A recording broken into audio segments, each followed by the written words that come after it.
오늘은 골로새서 6번째 시간 신앙의 목표라는 제목으로 말씀을 전하겠습니다.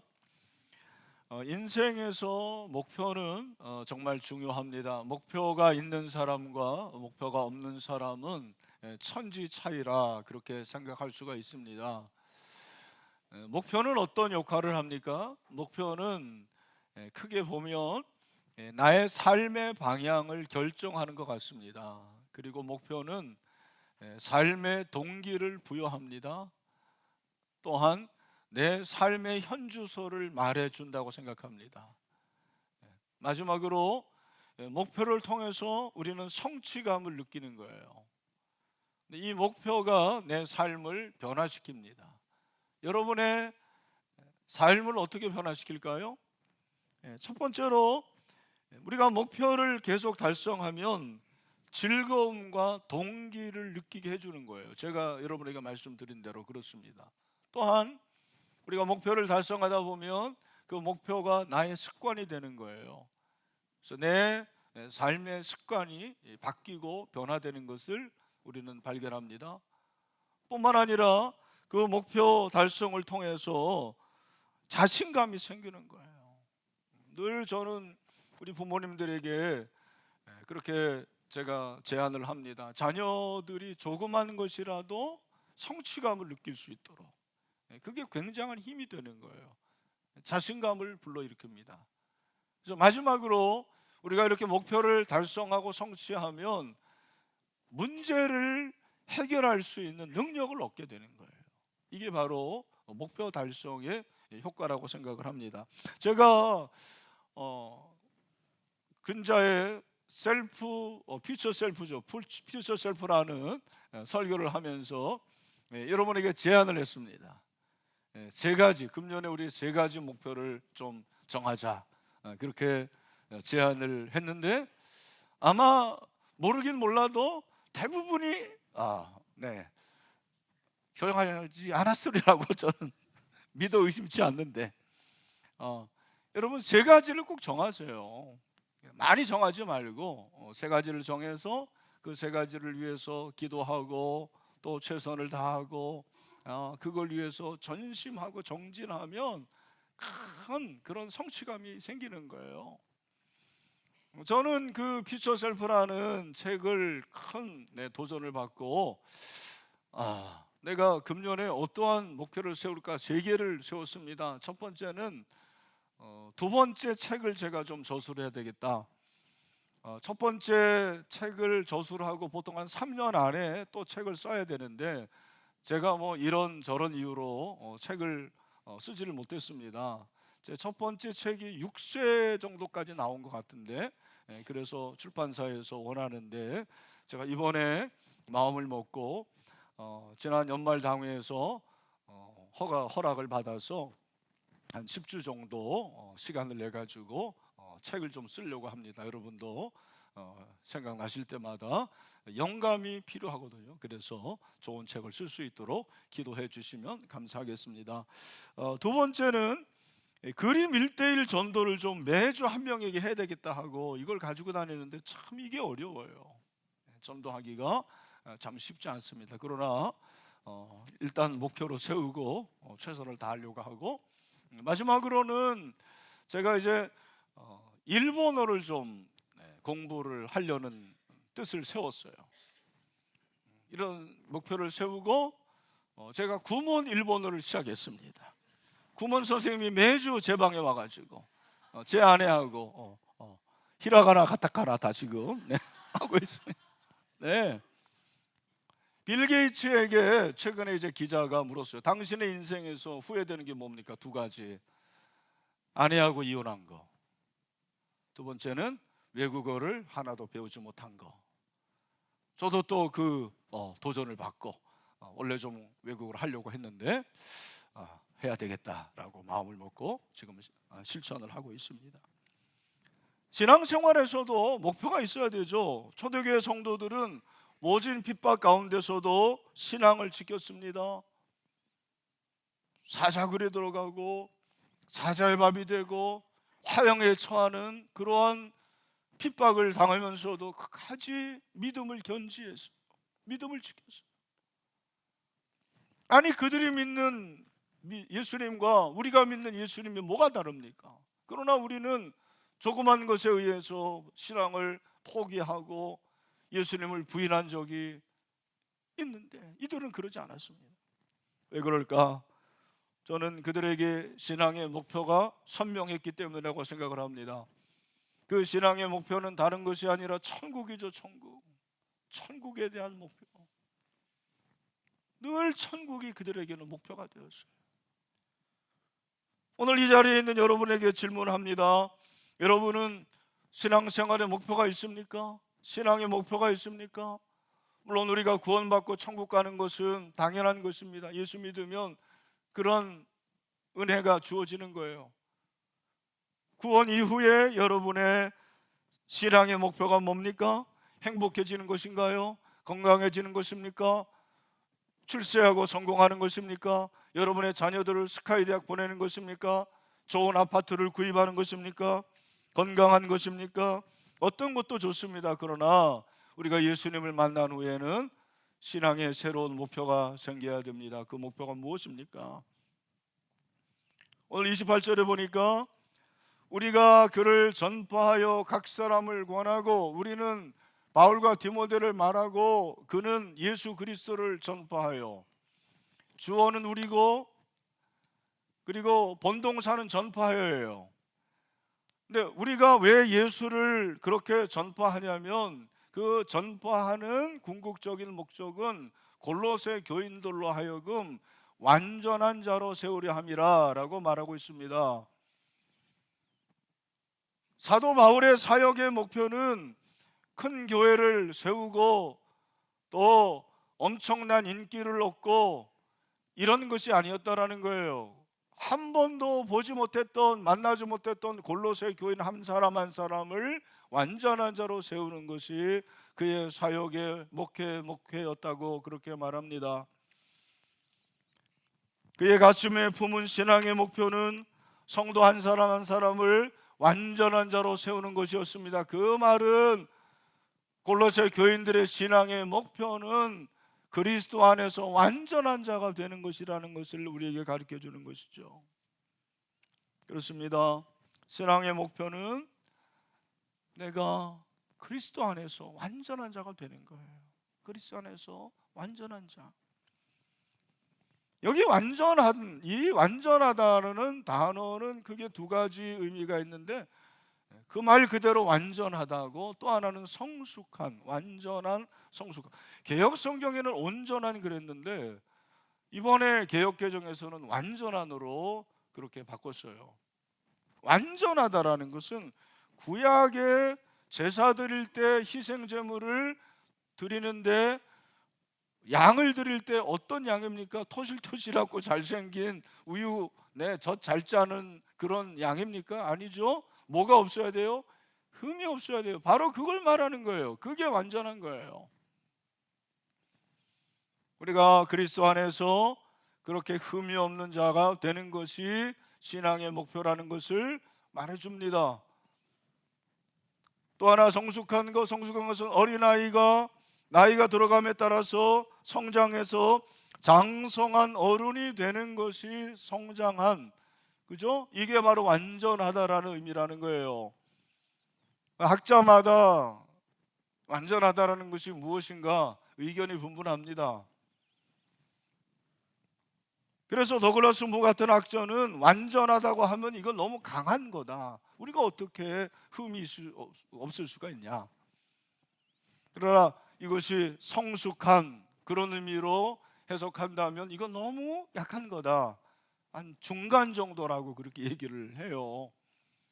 그 중간 정도가 뭔지 저는 잘 모르겠습니다. 그런 학자들이 하는 얘기고, 저는 목회를 통해서 우리가 그리스도 안에서 완전한 자가 되는 것이 무엇인지를 여러분에게 말씀드리고 싶습니다. 한마디로 말하면 따라합시다. 예수 그리스도를 다시 한번 예수 그리스도를 닮는 것.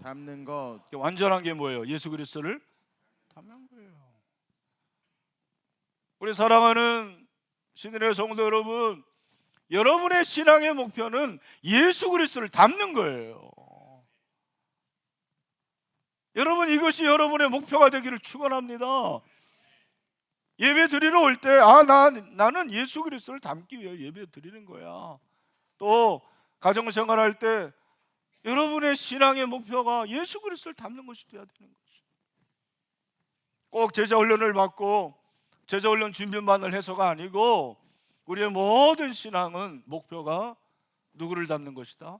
예수 그리스도를 닮는 것이라는 거예요. 에베소 4장 13절에 근거해서 저는 이 말씀을 드립니다. 다 같이 시작. 우리가 이를 위해 하나가 되어 온전한 사람을 이루어 그리스도의 장성한 분량이 충만한 데까지 이르리니. 우리가 다 하나님의 아들을 믿는 것과 하는 일에 하나가 되어 온전한 사람이, 온전하다. 이 온전한 게 완전한 게 똑같은 단어예요. 온전한 사람을 이루어. 그 온전한 것이, 완전한 것이 뭐냐면 그리스도의 장성한 분량.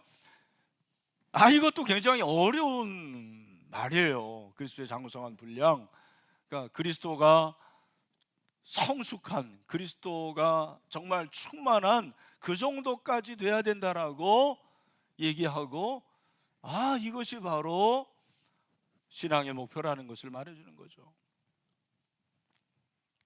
그러니 예수를 닮는 것은 무엇입니까? 그것은 그의 성품을 닮는 것입니다. 예수님을 닮는 것은 예수님의 성품을 닮는 거예요.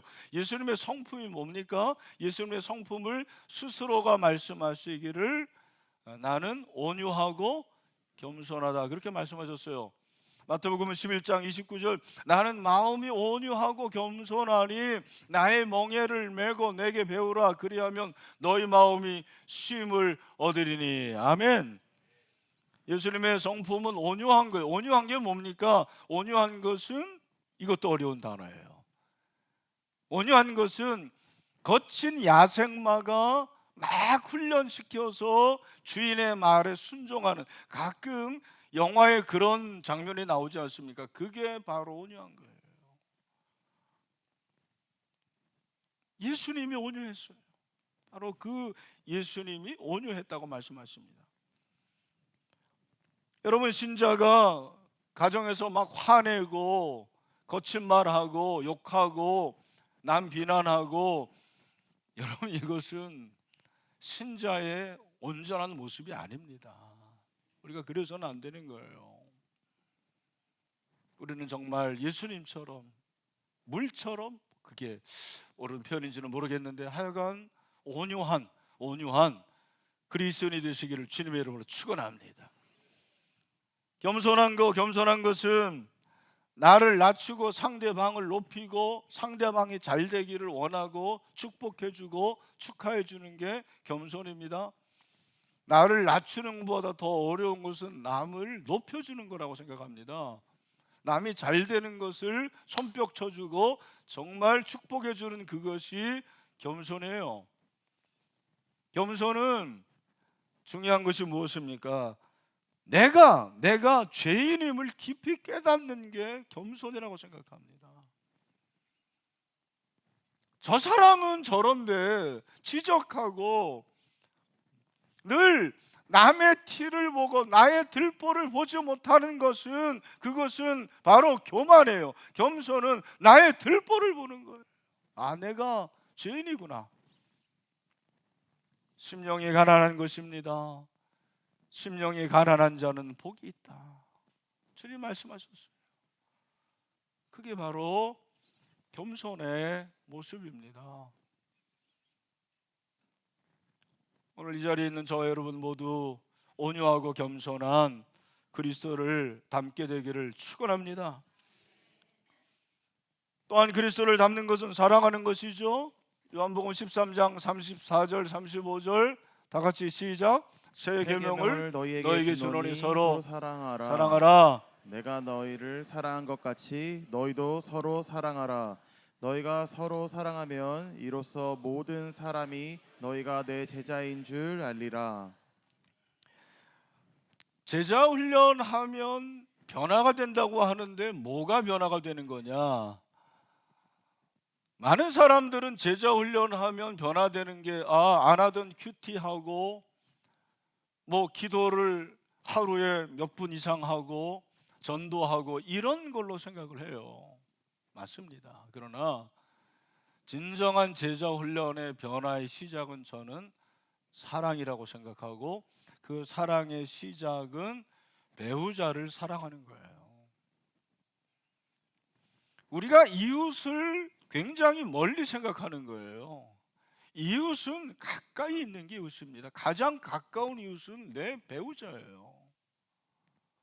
내 배우자를 사랑하지 못하는데 어떻게 다른 이웃을 사랑할 수가 있습니까? 좀 이상한 거 아닙니까? 여러분, 성도를 사랑하지 못하는 사람이 어떻게 교회 밖에 이웃을 사랑할 수가 있습니까? 아니, 이 교회 안에 성도를 사랑하지 않는 사람이 어떻게 저 이웃에게 구제하고 할 수가 있어요? 물론 할 수 있을 것입니다. 근데 그게 진짜일까? 사랑은 이타적인 거고, 사랑은 좋아하는 게 아니에요. 반려견을 보고 사랑한다고 하지 않습니다. 그건 좋아하는 거예요. 사랑은 희생적인 거고, 사랑은 나를 헌신하는 게 사랑이에요. 보기 싫은 사람 내가 그래도 용납해주고, 참 내가 이해하기 어려운 사람 이해해주고, 용서하기 어려운 사람 용서해주고. 여러분, 이게 사랑 아닙니까? 이게 그리스도를 닮는 거고, 이게 바로 신자의 목표라는 거예요. 그래서 우리 신앙의 선배들은 이런 예수님을 닮아가는 것을 소망했고, 그것이 목표였고, 그런 걸 찬양했어요.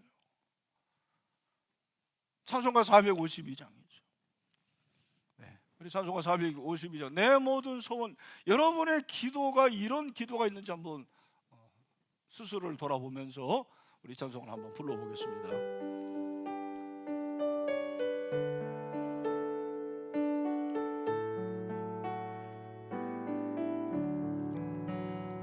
내 모든 소원 기도의 제목, 예수님 닮기 원함이라. 예수님 영상 나 있기 위해 세상에 뭐 아끼잖네. 예수님 닮기 내가 원하네. 날 구원하신 예수님을 내 마음속에 지금 거둬사 주님의 영. 우리 2절은 자매들만 부릅시다. 원한.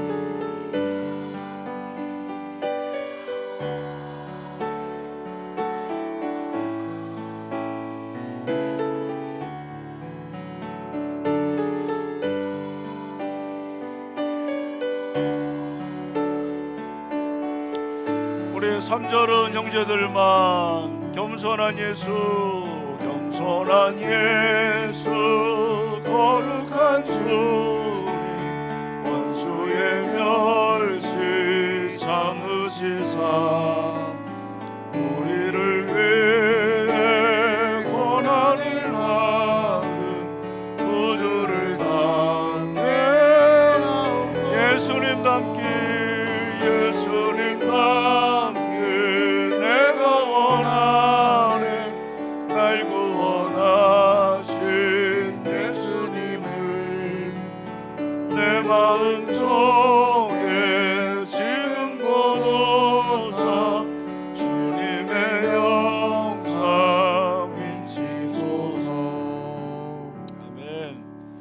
그러니까 제자 훈련도 목사를 닮아가는 게 아니에요, 사실은.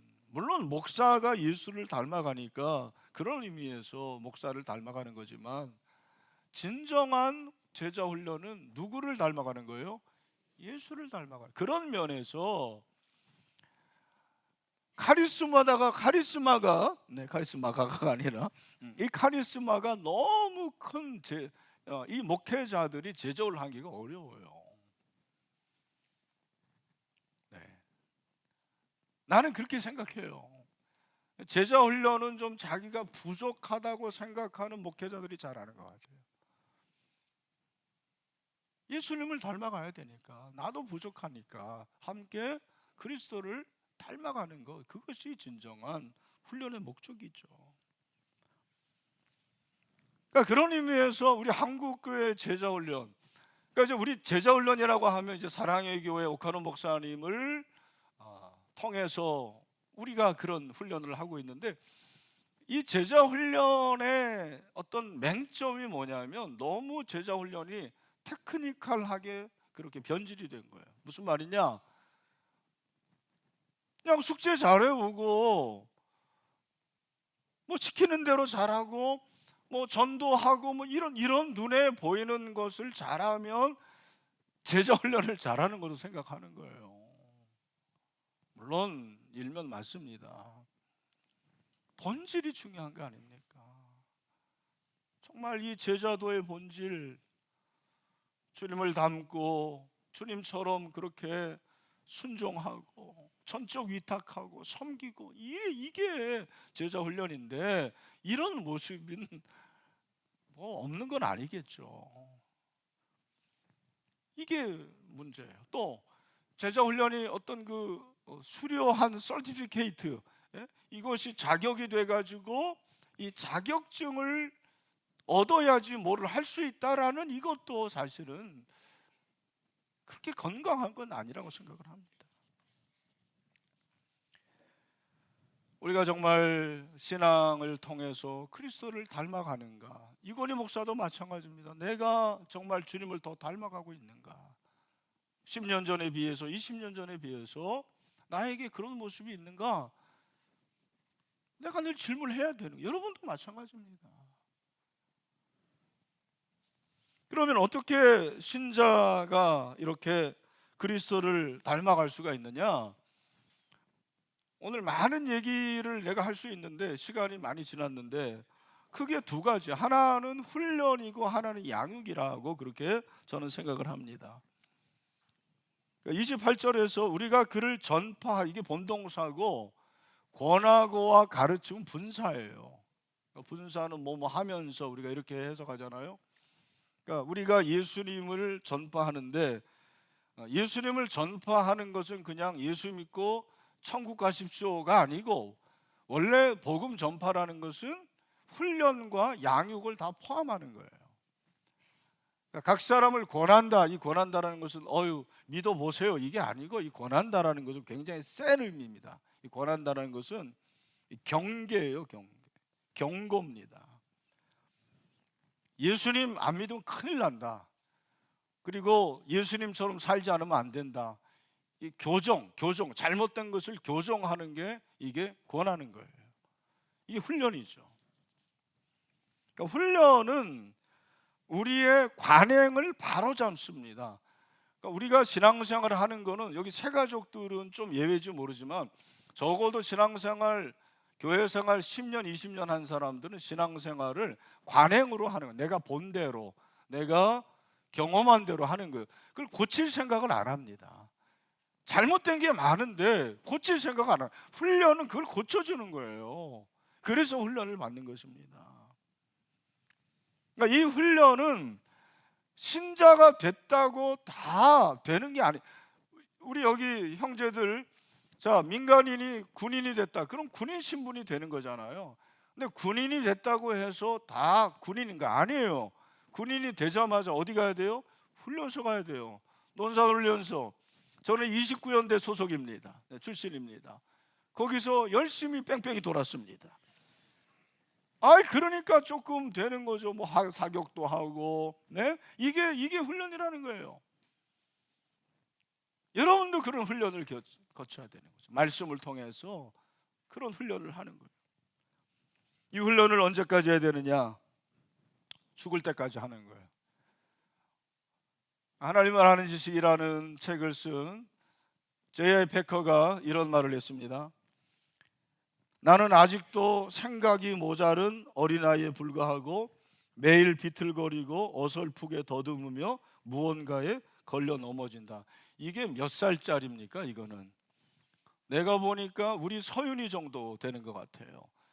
한 살, 2살, 3살 요런 애들은 자꾸 넘어지고 비틀거리고 그렇습니다. J.I. 패키가 이 말을 3살 때 했을까요? 아닙니다. 85살 때 했어요. 하나님을 아는 지식이라는 엄청난 책을 짓고 정말 기독지성인 아닙니까? 그가 거룩의 재발견이라는 책에서 이런 고백을 한 거예요. 아, 나는 지금도 걸려 넘어집니다. 비틀거립니다. 이게 우리의 모습이에요. 그러니까 끝까지 훈련받고 끝까지 성장하고 성숙해야 되는 것을 우리에게 말씀하고 있는 거죠. 아, 제자 훈련 1년 나는 마쳤다. 아, 이제 다 이루었다. 할렐루야. 아닙니다. 시작이에요, 시작. 저와 여러분이 정말 하나님의 말씀으로 그렇게 훈련받을 수 있게 되기를 주님의 이름으로 축원합니다. 또한 가르친다, 진리를 전수하는 거죠. 기독교 진리를 전해주는 거, 이게 양육이죠. 베드로후서 3장 18절 오직 우리 주 곧 구주 예수 그리스도의 은혜와 그를 아는 지식에서 자라가라. 하나님을 아는 지식, 그리스도를 아는 지식에서 자라가라. 이게 바로 양육이에요. 자라는 게 성장이고 성장시키려면 양육해야 돼요. 굉장히 중요한 거예요. 그러니까 성경을 주신 목적이 뭐냐? 여러분, 왜 성경을 주셨습니까? 성경을 왜 주셨습니까? 그랬더니 어떤 친구가 가지고 다니라고 주셨습니다. 안 가지고 다니잖아요, 여러분. 틀렸어, 그 답은. 성경을 왜 주셨습니까? 2가지. 하나는 구원에 이르는 진리를 깨닫기 위해서. 그게 디모데후서 3장 15절이에요. 또 어려서부터 성경을 알아내니 성경은 능히 너로 하여금 그리스도 예수 안에 있는 믿음으로 말미암아 구원에 이르는 지혜가 있게 하느니라. 아멘. 이 책에 구원의 길이 있는 거예요. 주 예수를 믿어라. 그리하면 너와 내 집이 구원을 얻으리라. 하나님이 세상을 이처럼 사랑하사 독생자를 주셨으니 이는 그를 믿는 자마다 멸망치 않고 영생을 얻게 하려 하심이라. 아들이 있는 자에게는 생명이 있고 아들이 없는 자에게는 생명이 없느니라. 여러분, 성경은 구원에 이르는 책입니다. 또 한 가지, 성경은 우리로 하여금 영적으로 성장하게 하기 위해서 주신 책이에요. 디모데후서 3장 16절 17절 우리 다 같이 한번 크게 시작. 모든 성경은 하나님의 감동으로 된 것으로 교훈과 책망과 바르게 함과 의로 교육하기에 유익하니 이는 하나님의 사로. 여기도 뭐가 나와요? 온전하게 온전하게 하며 모든 선한 일을 행할 능력을 갖추게 하려. 이 온전한 것이 바로 그리스도를 닮게 하는데 이게 바로 양육이라는 거예요. 양육. 우리 사랑하는 신일의 성도 여러분, 우리가 하나님의 말씀으로 훈련받고 양육받아서 그리스도를 닮게 되기를 축원합니다. 할렐루야. 그러니까 바울은 이 일을 전심을 다해서 하겠다 그러는 거예요. 나 지금 하고 있다. 그게 바로 29절의 말씀이에요. 이를 위하여 내가 너희들을 그렇게 그리스도를 닮는 완전한 자로 세우기 위해서 내 속에서 능력으로 역사하시는 이 역사를 따라 힘을 다하여 수고한다. 힘을 다하여 수고한다. 2단어예요. 힘을 다한다, 수고한다. 이 힘을 다한다라는 것이 재미있는 단어인데 헬라어로 보니까 코피아노예요. 코피아노. 코피가 날 때까지 해야 되는 거구나. 제가 이 단어를 보면서 야, 나는 목회를 코피가 날 때까지 했나? 이런 질문을 해봤어요. 여러분이 어떤지 모르겠습니다. 이건 분투예요, 분투. 끝까지 한다라는 거예요. 그리고 여기서 수고하다라는 것이 바로 그렇게 분투하는 거예요. 코피가 날 때까지 그렇게 힘을 다해서 수고하고 분투한다. 우리 여기 목자들 있지만 목양은 분투하는 거예요. 분투는 뭐예요? 우승자에게 주는 게 분투가 아닙니다. 제가 분투라는 단어를 저는 일찍 알았는데, 청소년 중학교 시절에 제가 고교야구 군산상고의 팬입니다. 우리 아버지가 군산상고를 졸업하셨어. 그래서 군산상고 나는 팬인데, 군산상고가 늘 우승하는 게 아니에요. 결승전에서 질 때가 있어요. 근데 신문을 보니까 상을 다 우승한 사람들이 받아. 감독상, 최우수상 다 우승팀에서 나오는데, 한 가지 분투상은 준우승팀에서 나오는 거예요. 아, 그렇구나. 저도 상을 받는구나. 분투하면 되는구나. 제가 그걸 그때 깨달았어요. 지금 그때 깨닫는 거하고는 많이 다르죠. 분투하는 것이 얼마나 중요하다는 것을 우리에게 말해주는 거예요. 한 사람을 세우고 그가 그리스도의 온전한 사람이 되게 하는 것이 늘 성공하는 게 아니죠. 실패할 때도 많습니다. 안 될 때도 많습니다. 그때도 다시 일어나서 그 일을 하는 거예요. 우리 목자들도 마찬가지예요. 교사들도 마찬가지입니다. 그러니까 이 훈련은 내가 하는 것도 있지만, 그래서 필요한 것이, 그 다음에 뭐라고 그랬어요? 이를 위하여, 나도 내 속에서 역사하시는 이의 역사, 내 속에서 역사하시는 이가 누구면 성령이죠. 성령의 역사를 따라서 내가 수고한다. 내가 힘 써서 수고하는 것으로 끝나는 게 아니에요. 그거 가지고 되는 게 아니에요. 목양은 영혼을 돌보는 일은 그걸로 되는 게 아니에요. 성령의 역사로 내가 이 일을 하겠다라고 그렇게 말씀을 하시는 거죠. 그러니까 한 사람을 그리스도를 닮는 사람으로 세우는 것은 나의 수고와 노력도 중요하지만 성령의 역사로 가능하다고 성경을 말씀하고 있는 거예요. 우리 모두 성령의 역사를 사모합시다. 성령의 능력을 사모합시다. 그래서 기도해야 되는 거예요. 기도해야 되는 이가 여기에 있습니다. 마지막으로 이 양육과 훈련은 누구나 받아야 되고 모두 받아야 되는 거예요. 그러니까 28절에서 각이라는 단어가 3번 나오잖아요. 그래서 그를 전파하여 각 사람을 권하고 모든 죄로 각 사람을 가르치면 각 사람을 그리스도 안에서 완전한 자로 세우려 함이라. 이 각이라는 단어가 헬라어로 파스인데 이것은 두 가지예요. all과 every예요. 그러니까 모두 그렇게 받아야 되는 건데 각자가 받아야 되는 거다. 그러니까 각자가 받아야 되고 모두 받아야 된다. 우리 신일교회가 제자를 원하는 교회 되기를 소망합니다. 그러려면 여러분이 훈련을 받아야 되고 훈련을 받지 않아도 돼요. 제가 아까 사실 말씀을 안 드렸는데, 여러분이 그리스도를 닮아서 그렇게 온유하고 겸손하고 사랑이 많은 분들은 제자 훈련 안 받아도 돼요. 잘 됐다 이제 참 그렇게 생각. 그런 사람이 되기 위해서 훈련 받는 건데, 나는 그런 사람인데 뭐 훈련 안 받아도 되죠. 근데 이 훈련을 받아야 되는 이유는 그런 분들이 많지 않아요. 그러니까 어떻게 되겠어요? 제자 훈련을 받아야 되는 거죠. 할렐루야. 목사님이 제자 훈련 받으라고 결론 짓는 건 아니에요. 제가 진짜 말씀드리는 것은 여러분이 바로 살아있는 하나님의 교회입니다.